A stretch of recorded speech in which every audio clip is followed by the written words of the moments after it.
आता आई स्वामी प्रकट दिनावर थोडं बोलेल.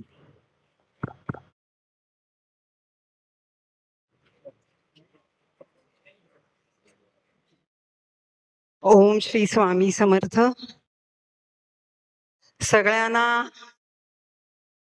माझा अगदी मनापासून नमस्कार, मनापासून स्वागत. सगळ्यांना इथे पाहून मला खूप खूप आनंद होत आहे, कारण आपण वर्षातून एकदाच भेटतो आणि कंटिन्युअसली संपर्कात असलो तरी एकदा भेटण्यात वेगळीच गंमत असते. अर्थात आपलं बोलणं विशेष काही होत नाही, तरी सुद्धा स्वामींच्या प्रेमाखातर, स्वामींचं करायला, उपासना करायला आपण एकत्रित येतो. तो आनंदच इतका मोठा असतो की काही बोलायची गरज नसते. तर आता आपण सुरू करूया आपली उपासना.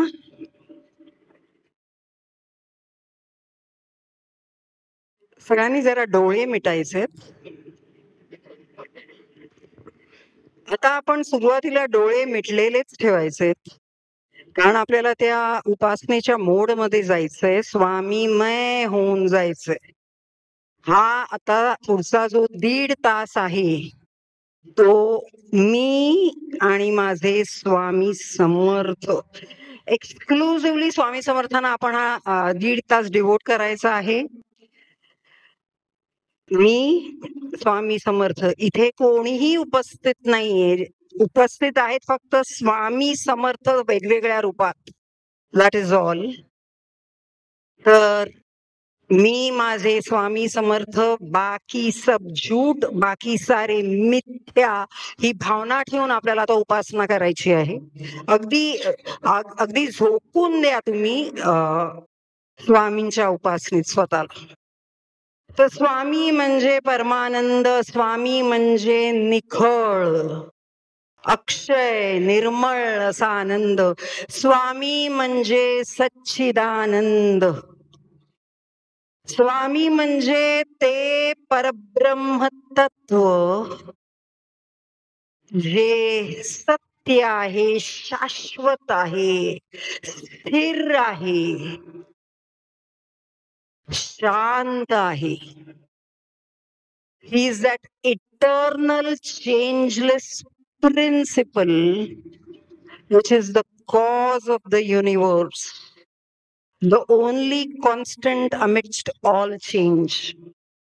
तर पहिली गोष्ट म्हणजे आपल्याला स्वामी समर्थांपर्यंत पोचायचं असलं किंवा आपली उपासना त्यांच्यापर्यंत पोचवायची असली तर आपण स्थिर व्हायला पाहिजे, आपली बुद्धी स्थिर व्हायला पाहिजे, आपण आनंदी असायला पाहिजे. कम व्हॉट मी. तर आपण आता आपली बुद्धी थोडी स्थिर करूया, प्रसन्न चित्त, निवांत, आनंदी होऊया. त्याच्यासाठी डीप ब्रीदिंग करूया. Inhale deeply, exhale slowly. दीर्घ श्वास घ्यायचा आहे, दीर्घ श्वास सोडायचा आहे, हळूहळू सोडायचा आहे. आणि प्रत्येक श्वासाबरोबर स्वतःला सांगायचंय की मी शांत होत आहे, निर्विचार होत आहे, मी आनंदी होत आहे.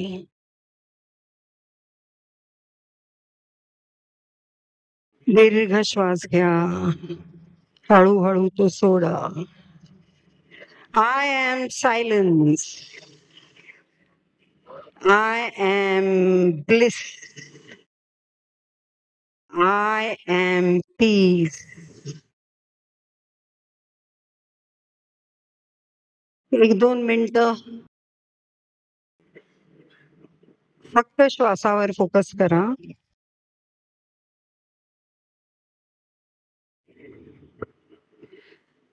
तर असं शांत प्रसन्न होऊन आपण आता स्वामी समर्थ कुठे व कसे प्रकटले हे श्रवण करणार आहोत. प्रणाली ताईंनी ऑलरेडी थोडीशी गोष्ट सांगितलीये,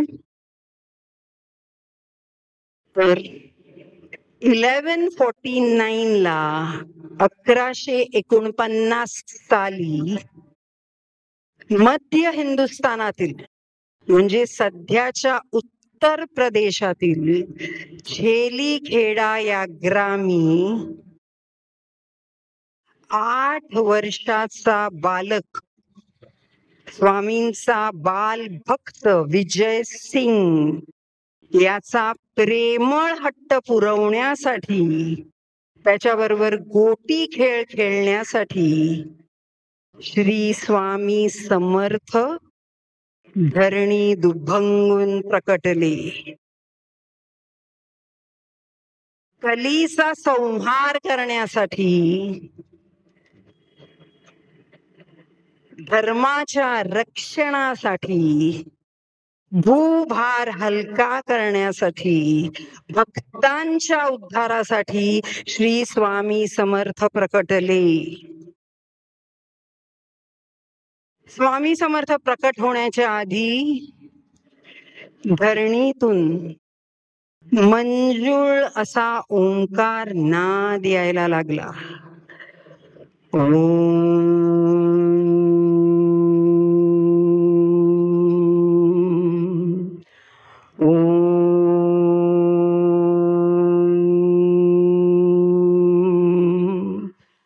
चहूबाजूनी हे शब्द ब्रह्म निनादू लागले.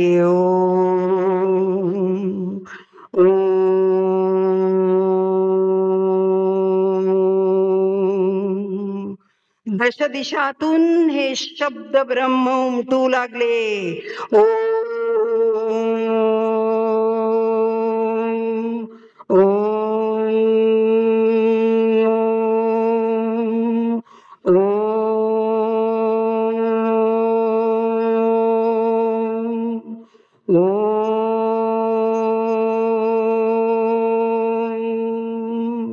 असं म्हणतात हा ओंकार भरून राहिला असतानाच धरणी दुभंगली आणि ओम ओमचा उच्चार करतच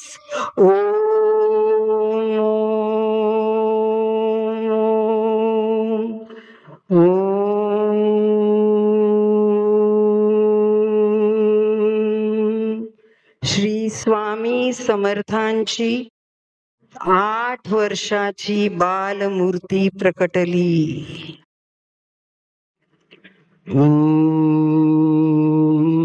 रक्तांग, रक्तवर्ण, पद्मनेत्र, सुहास्य वदन असे या बालकाचे सुंदर मनोहर अत्यंत विलोभनीय असे रूप होते.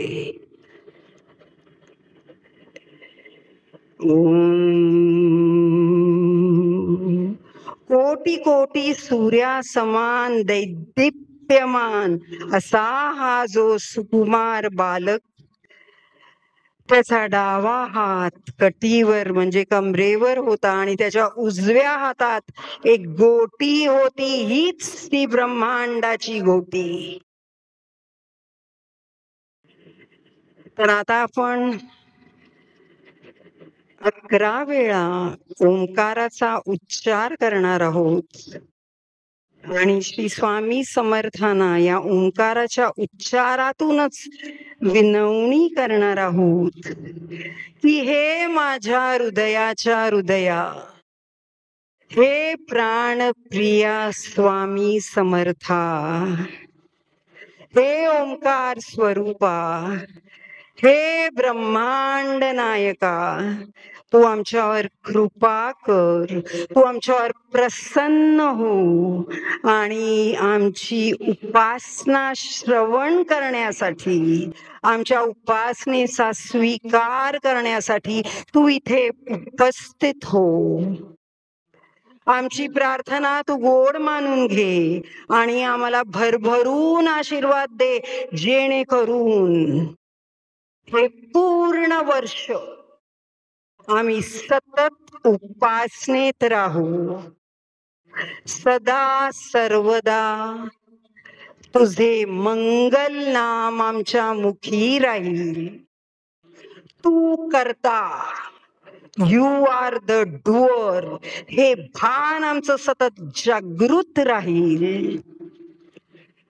तू ज्या परिस्थितीत आम्हाला ठेवायचं ठरवलंयस आणि ठेवणारेस, त्या परिस्थितीत आमचा आनंद टिकेल, आमचं समाधान टिकेल, आमचं सुख टिकेल. आणि कशीही परिस्थिती येऊ, कुठलीही परिस्थिती येऊ, आम्ही आमची कर्तव्य कर्मे अत्यंत निष्ठेने पण निष्काम भावनेने करत राहू, सदाचारात राहू आणि दररोज किमान एक तरी सत्कर्माचे पुष्प तुझ्या चरणी वाहू. तर आता आपण 11 वेळा ओंकाराचा उच्चार करूया आणि स्वामी इथे उपस्थित करूया. हा उच्चार आपण इतका मनोभावे करूया, श्रद्धेने करूया की स्वामी समर्थ इथे प्रकट होतीलच आणि आपल्या पदरात आपण जे वरदान आता मागितलंय ते टाकतीलच. आणि पूर्ण वर्ष कम व्हॉट मे, कुठल्याही परिस्थितीत. आता मला वाटतं आपण एवढे मॅच्युअर आहोत साधक लोक की आपल्याला हे पाहिजे ते पाहिजे हे आपण मागत नाहीये. आपण गोंदवलेकर महाराजांना फॉलो करतो, हे लक्षात ठेवायचं. परिस्थिती कशी, आपण जेव्हा म्हणतो जग मिथ्या, संसार खोटा आणि संसार हा मोडका, काय म्हणतात गोंदवलेकर महाराज? संसार हा फाटका आहे, मोडका आहे, अपूर्ण आहे. कितीही ठिगळं लावा तो कधीही पूर्ण होणार नाही. जोपर्यंत आपण म्हणतोय की संसार चांगला झाला, माझ्या मुलाला नोकरी मिळाली, मुलीचं लग्न झालं, यव झालं, तेव झालं, जे सुख आपल्याला मिळेल ते जस्ट अबाउट, ते सुख पदरी पडलं की दुसऱ्या सुखाच्या मागे आपण धावलो. तर आपल्याला ते मागायचं नाहीये. आपल्याला हे मागायचंय की आम्ही आमची कर्तव्य कर्मे नीट करू, आमच्या जबाबदाऱ्या नीट पाडू आणि कुठल्याही परिस्थितीत तू ठेव, आमचं समाधान बिघडू देऊ नकोस. जेव्हा आपण समाधान आपलं टिकवू शकू तेव्हा आपण स्वामी समर्थांचे खरे भक्त होतो. तर तो प्रयत्न आपल्याला करायचा आहे. आपण ओंकाराने सुरू करूया.